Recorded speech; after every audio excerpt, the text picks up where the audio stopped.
Welcome back. Next thing I want to explain, I'm gonna quickly go through is the all the other mechanical switches and levers we have down here at the face of the machine. I'm gonna start off first with these X-axis limit dogs we have up here. These can be adjusted depending on what your X-axis travel needs to be for your part. And as you can see, once you loosen these up, they're easy to slide. These will then, once you tighten these up and lock them into place, once we get our table traversing, they then hit our limit switch, which is connected to this lever here, which changes direction of our table.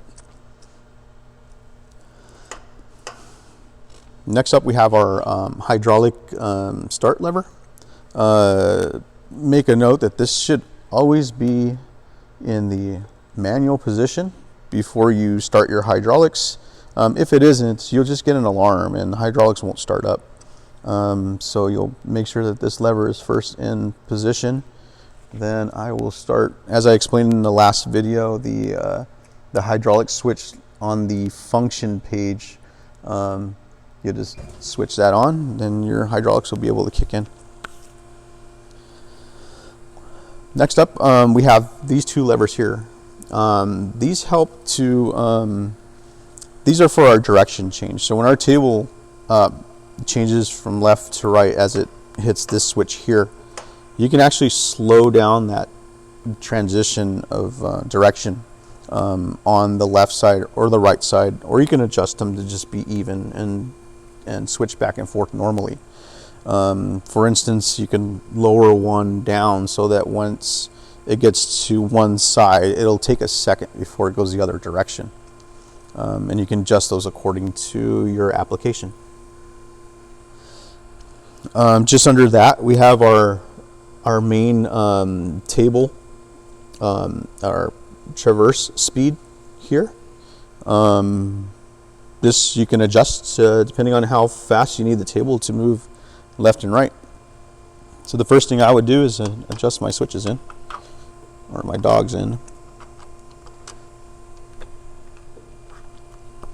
And now I got my hydraulics started, and I'm going to get the table traversing.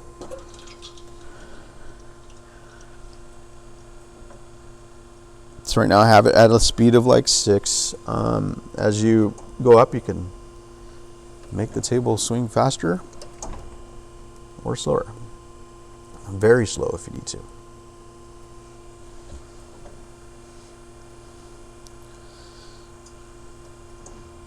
So I'm going to go ahead and stop this. I'm going to go ahead and move on to explain the hand wheels here in the front. On the left side here, this is for our X-axis manual jog.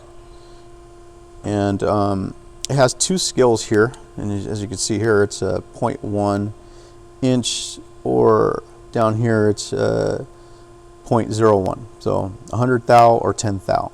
And this is basically the speed of the table, your manual jogging.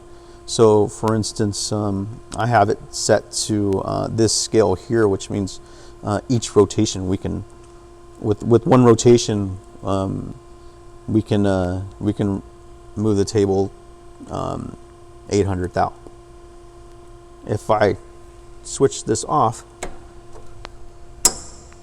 it's going to go to the scale underneath, which the table will move a lot slower, and each rotation will only be 80 thou.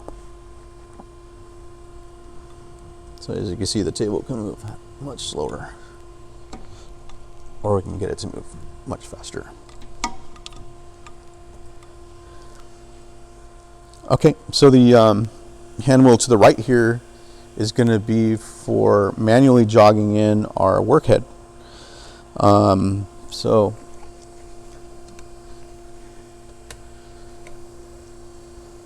this will slowly feed in your workhead. Unfortunately, you can't really change the speed of this. It goes at a decent rate, but because there's not much distance from where the wheel is to where the part is, usually it's always best to slowly move this one in anyway. And when you're setting up your start positions, you have this graduation ring here. And let's just say when you find your start position, you can loosen your graduating ring here.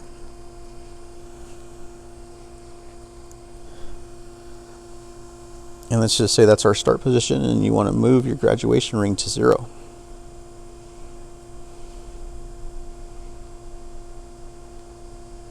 Then you want to tighten this back up. This way when you start your program, your graduation is already set to 0. Helps to keep up with your in-feed distance. This lever here allows you to move the wheel. It doesn't move the wheel head, but it moves the wheel if the wheel has been locked. If it's in an auto mode, then your wheel's automatically going to lock. And this will allow you to move the wheel. And we'll get into that later. It's easier to explain, I think, once we get into like setting up a grind job.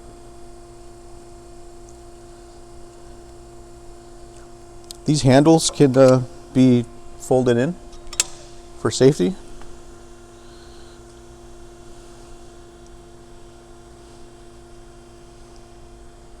Now, over here we have a few more levers and things. Along with the machine, we also include a push indicator that sits right here. This tells us how parallel our table is. And when you get into the adjustments for this, if you need to adjust it 1 or 2 tenths to straighten it out, you'll loosen these levers here. And there's a handle that's going to go into here that you can crank. This will move the table. The table pivots on a center here. This is going to help to align your table and make it parallel. Then once you get that dialed in, and again, you'll have an indicator set up here, which you can see how much it's moving. Once you have it dialed in, you'll lock it back up, and you'll be all set to grind. That's all I have for these set of controls. We'll get back to you in another segment to explain more.